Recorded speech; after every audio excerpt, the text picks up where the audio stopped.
Today on Retire with Purpose, are you a human being or a human doing? Personalizing your retirement strategy and the biggest mistakes I've seen retirees make.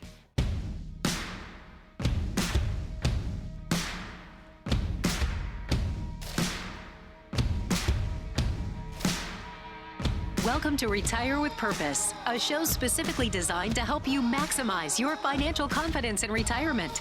Casey Weed is the CEO and Chief Visionary of Howard Bailey Financial, a certified financial planner and Wall Street Journal best-selling author. He's your host on Retire with Purpose.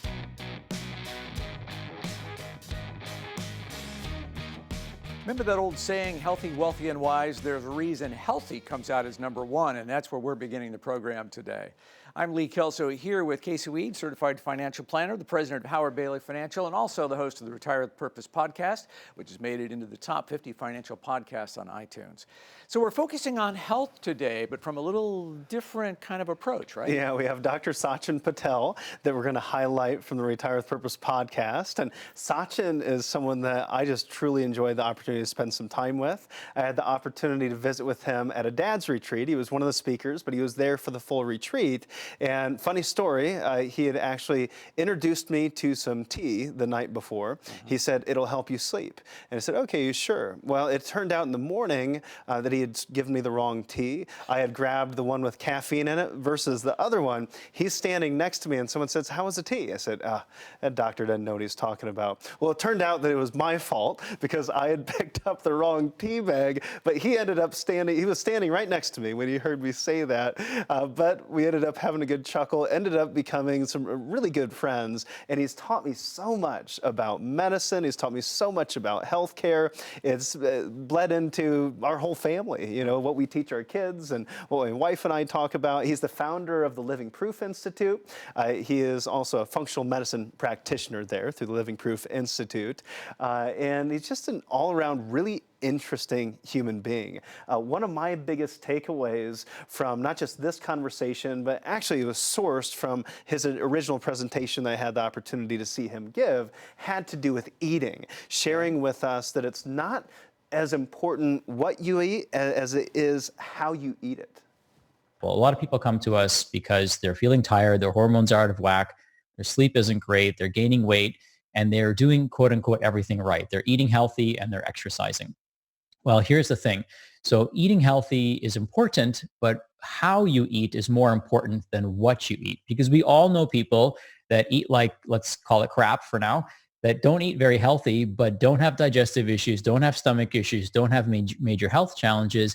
And we all know people that are eating organic, eating whole foods, paleo, keto, like whatever the latest trend is, and they feel miserable.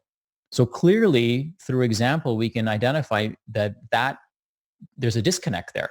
Why is it that some people don't eat healthy and they feel fine? Why is it that some people eat super healthy and they feel terrible?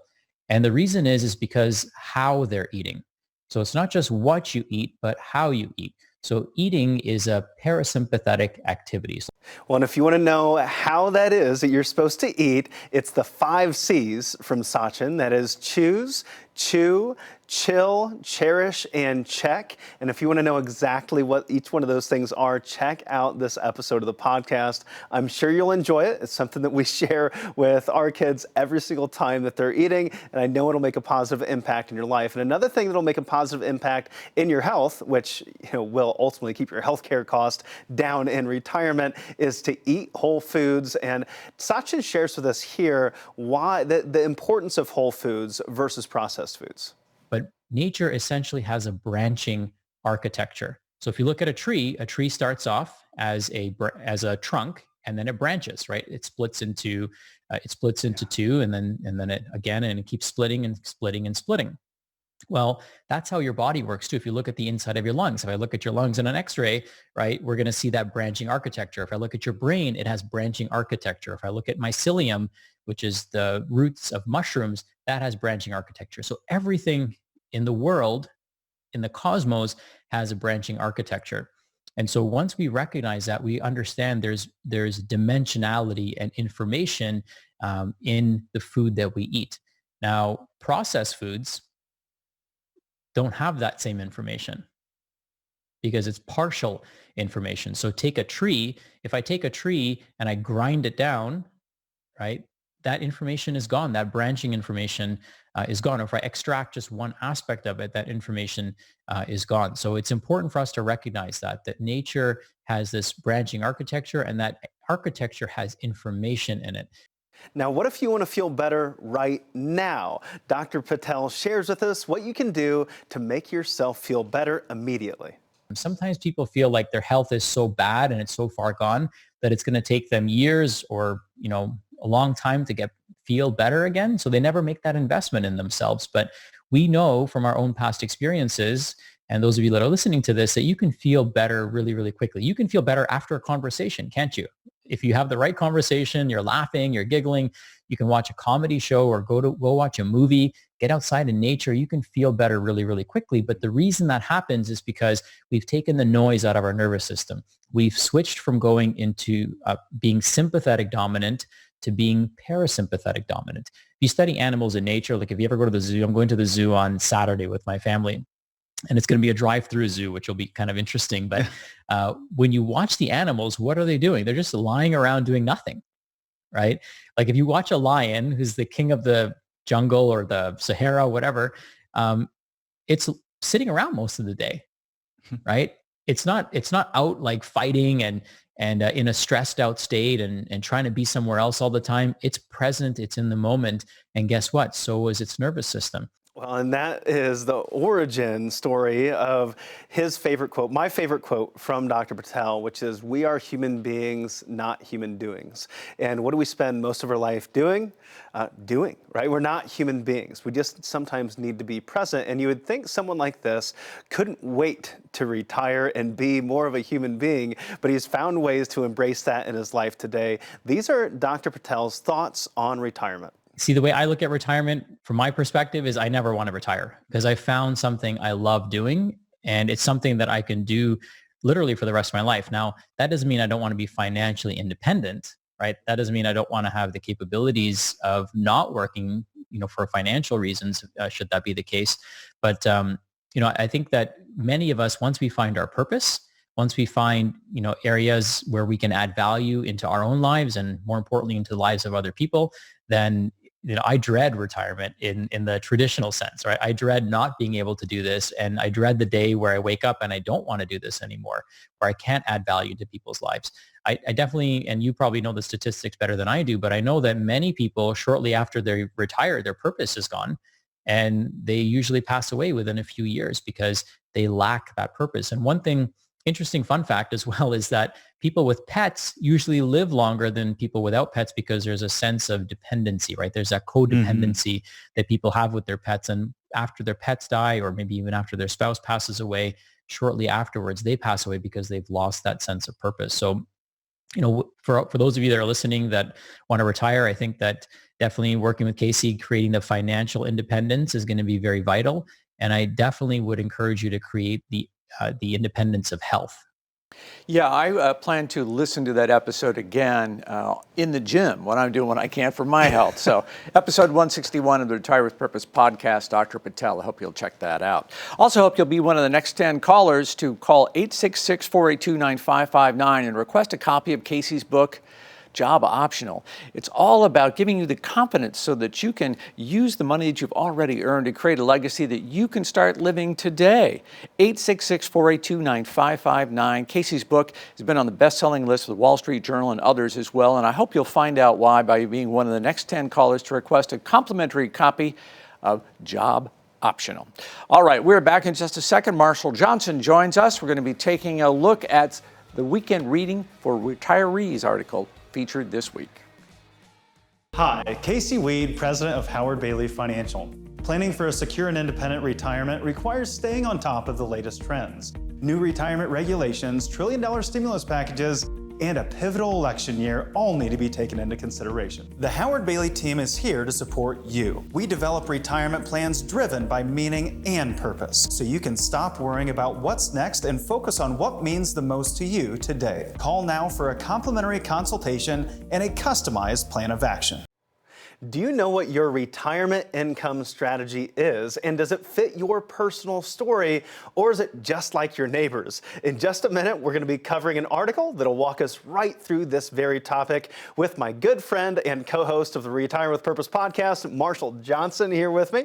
And we are going to be covering this article from Forbes titled "Your Retirement Asset Drawdown Strategy Should Fit Your Own Personal Story," written by past podcast guest Steve Parrish, and also was one of my past professors in the RICP program, the CLU program as well, and he's also an estate planning professor, an expert there. So this was written from the point of view of an academic, which is something a scholar had to have really appreciate. Yeah, we appreciate that, but that's also that title.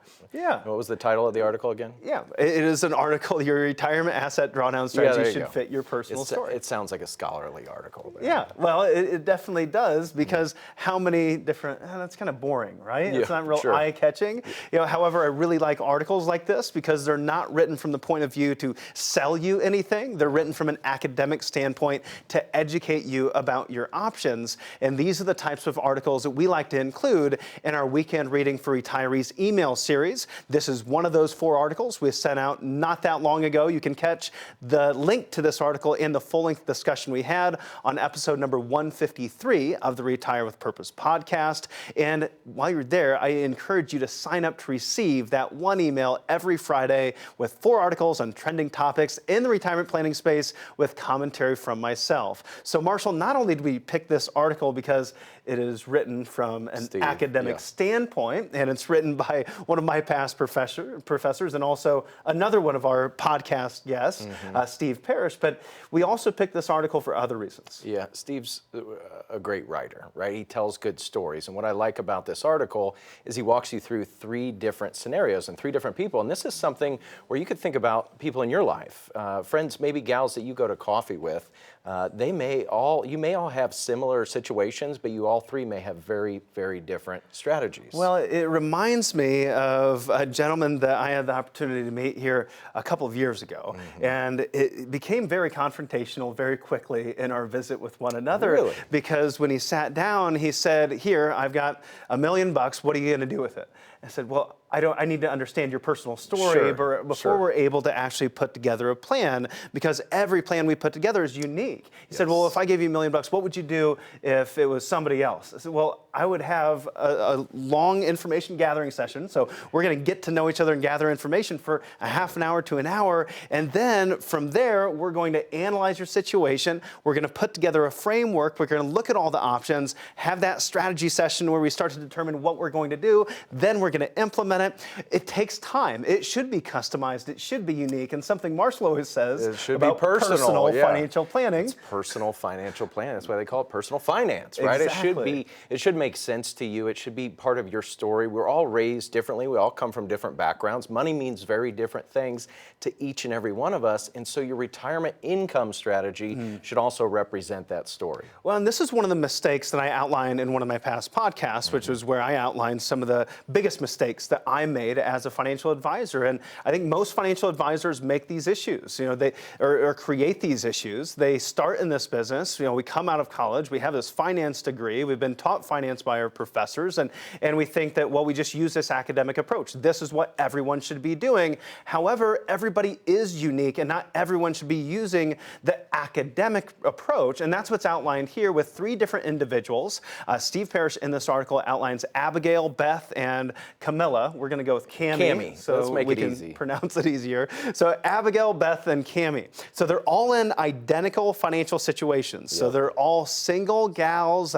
They're in their mid-60s, and they all have different preferences for what that strategy should look like. They all have the same income needs. They all have the same amount of Social Security. They've all saved the same amount of assets. Everything's identical financially. However, the first one, Abby, Abby is an individual that says, "I really don't like the market. I hate hate the market. I never want to look at it again. I never want to drive down 24 and look at the sign on the side of the road that says the market's down 800 points and feel it in the pit of my stomach. I never want that feeling again. So just give me a guaranteed income I can't outlive. Right. Then we have Beth. So Beth, on the other hand, she says, you know what, I'm comfortable with market risk and I'm pretty flexible when it comes to my budget. I could reduce my spending one month. If the market's not real good, I could increase it the next. I'm good with some flexibility when it comes to my spending, and I can adapt. Then you've got Cammie. Now, Cammie, she is comfortable with risk. She's okay with somewhat of a flexible budget. However, right now, she's really concerned about the market. Yeah, so you talk about Abby there right out of the gate. Abby is somebody that would benefit from a flooring strategy. She wants to know that she's got a consistent, reliable income that's coming in the door like clockwork every month, right? Yeah, and you know, this one in particular reminds me of a gentleman that I worked with from a while ago, and this is a gentleman that we analyzed all three different strategies. So we looked at a systematic withdrawal approach, we looked at a flooring strategy, we looked at a bucket approach, and he said, Casey, you know, I don't really care what I leave behind. You know, I just want to know that I can spend whatever I want to spend every month for the rest of my life, and that's okay with me. I'm not trying to hit any home runs. And that is exactly what Abby wanted here. So we ended up guaranteeing him an income that would cover all of his non-discretionary expenses and most of those discretionary expenses at the same time, so he could spend the same amount every single month, just like Abby here. So that's a flooring strategy. And then next up we had Beth. So Beth's comfortable with risk. So this is going to be a more traditional retirement income approach. She's going to have one portfolio that has stocks and bonds in it. So it could be ETFs, could be mutual funds. She just has this typical mix of stocks and bonds for retiree appropriate for her age range, and she's just going to take a percentage out every single month. And that might mean that she has less income one month over another month. Yeah, that's somebody you mentioned, she was flexible, right? Some people are flexible with their income needs. Some can go a couple months if their income drops down. Other people need a consistent, reliable stream of the exact amount. So that's helpful in understanding what your personal story is, and can you afford to cut back if the markets are a mess for a few months? Well, and that's the key. If you're going to continue to take risk with your entire portfolio, then you have to be flexible. Now, the thing is, that could lead to much more down the road in the way of legacy if we take more risk like that versus a flooring strategy. Next up, we have a bucket approach that was used for Camilla. Now, this is my personal favorite because I think it's a good blend of the two different strategies. Cammie, remember, she was really concerned with market risk. She was really concerned with market risk today, but she was comfortable with it over longer periods of time. So instead, we took a portion of that portfolio, guaranteed her income for the next period of time. Could be 5 years, could be 10 years, could be 15 years, but let's say it's 10. So for the next 10 years, she knows that no matter what the market does, she'll have enough income that she can leave all of those other dollars alone. In the end, she's going to end up with roughly the same portfolio makeup of fixed income and equities as you would see for Beth. However, it gives her peace of mind knowing that, hey, I've got this bucket. This is the one that's going to serve me for the next several years, and I can just bury this one and treat it as if I was 10 years younger. Yeah, I think we saw that back in March quite a bit when some people were panicky because the markets were going down. Others had a bucket approach where they knew that the money that they had in the market was not money that they were going to use for 5, 10, 15, 20 years, and it gives you that peace of mind when things are rocky.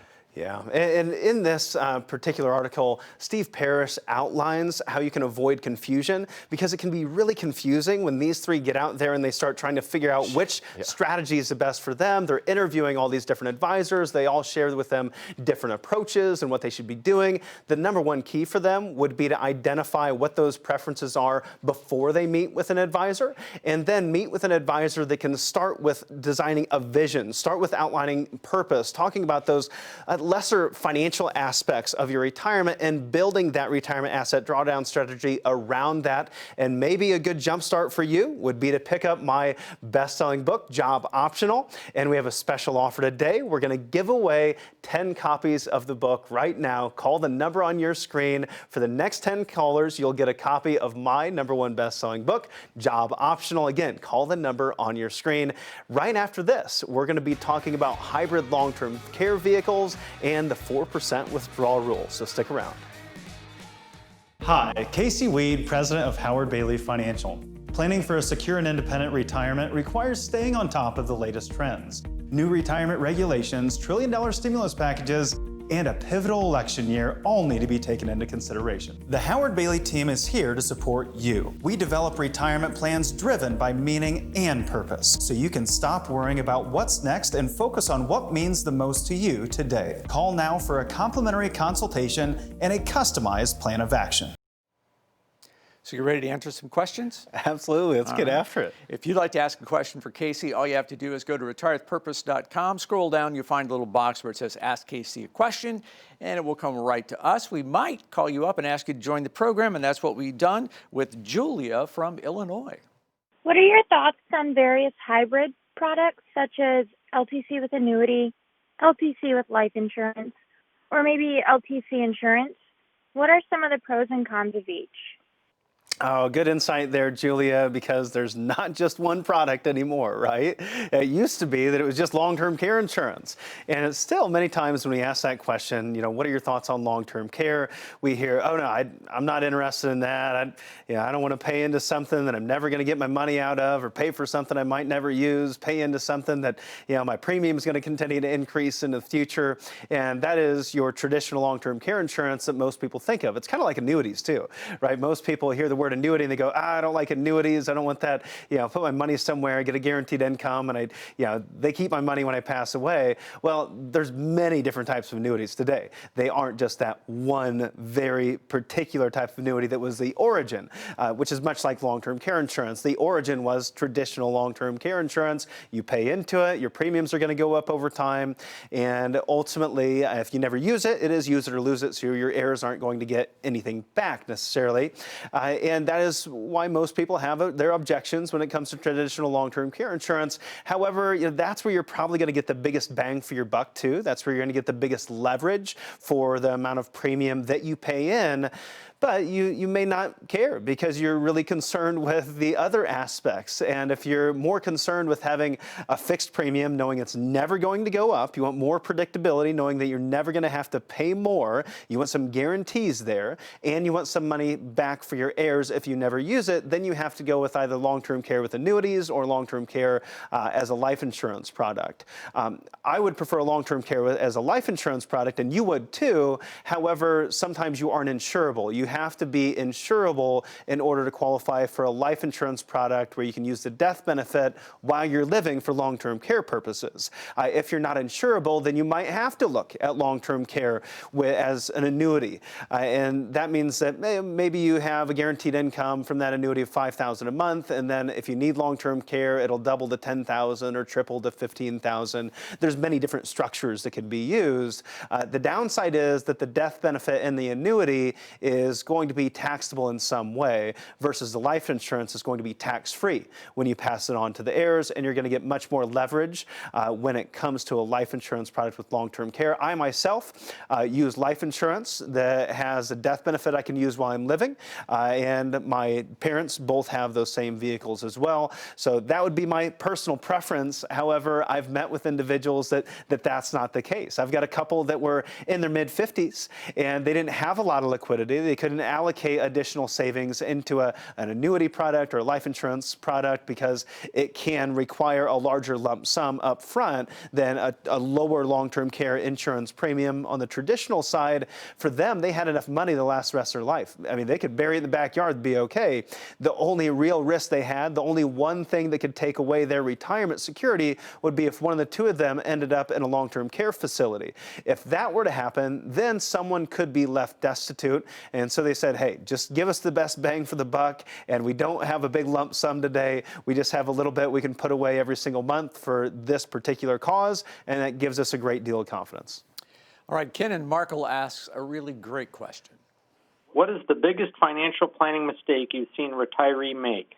Oh, Ken, down in Markle, huh? So we've got some family from Markle. My wife was originally just outside of Zanesville. That's where she was originally from. So hi there down in Markle. And great question that you had there, trying to figure out what that biggest mistake is. We all want to learn from the mistakes of those that went before us, and that's what we should be doing. We should be learning from others, because there's plenty of other individuals that have made huge retirement mistakes. And one of the things that's come out of individuals that have picked up my book, Job Optional, I've had many younger individuals come to me and say, I mean, the book was designed for pre-retirees, 55, 60 years old.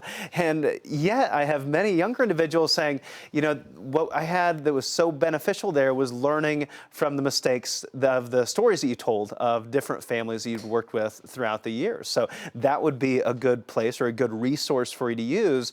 And what I often find is it's not making changes as you transition into retirement. It's those individuals that have been doing the same thing throughout their entire working life. They step into retirement, they say, yeah, I'm just going to keep doing the same thing. I'm just going to take some more income out of this. And then they take a big hit. And then they never recover. They end up having to go back to work. And so it really comes down to risk. Quite often it's greed. I've seen far too many retirees get out there, start interviewing financial advisors, and the first person that offers them the biggest return that they heard, that's the one that they go with. They get themselves involved in scams. They get themselves involved in high-risk, illiquid investments. So it's just being cautious and not being greedy.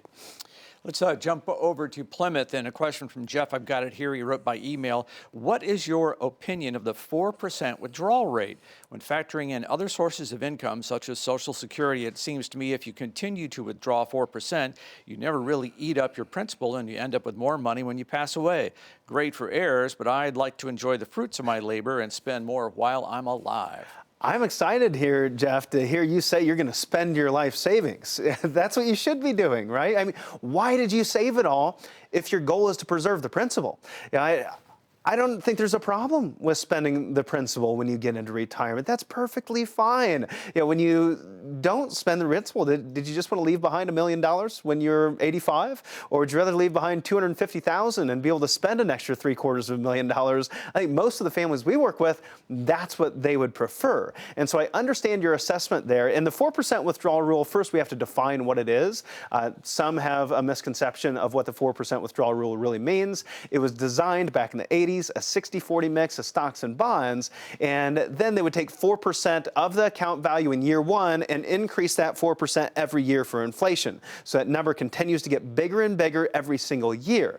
And if you take a big hit in the beginning of your retirement, you could never recover from that. And so you don't have anywhere near a 90-95% chance of success with the 4% rule today.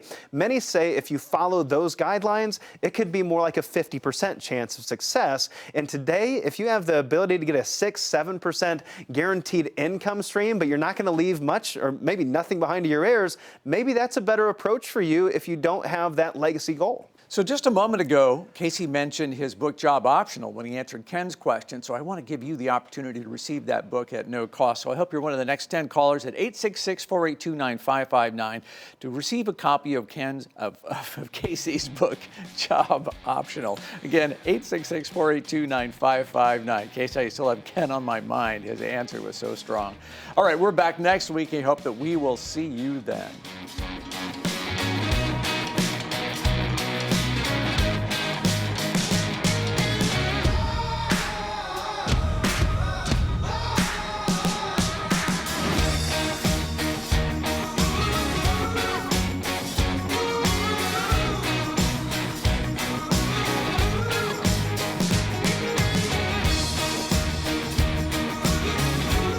Hi, Casey Weed, president of Howard Bailey Financial. Planning for a secure and independent retirement requires staying on top of the latest trends. New retirement regulations, trillion-dollar stimulus packages, and a pivotal election year all need to be taken into consideration. The Howard Bailey team is here to support you. We develop retirement plans driven by meaning and purpose, so you can stop worrying about what's next and focus on what means the most to you today. Call now for a complimentary consultation and a customized plan of action.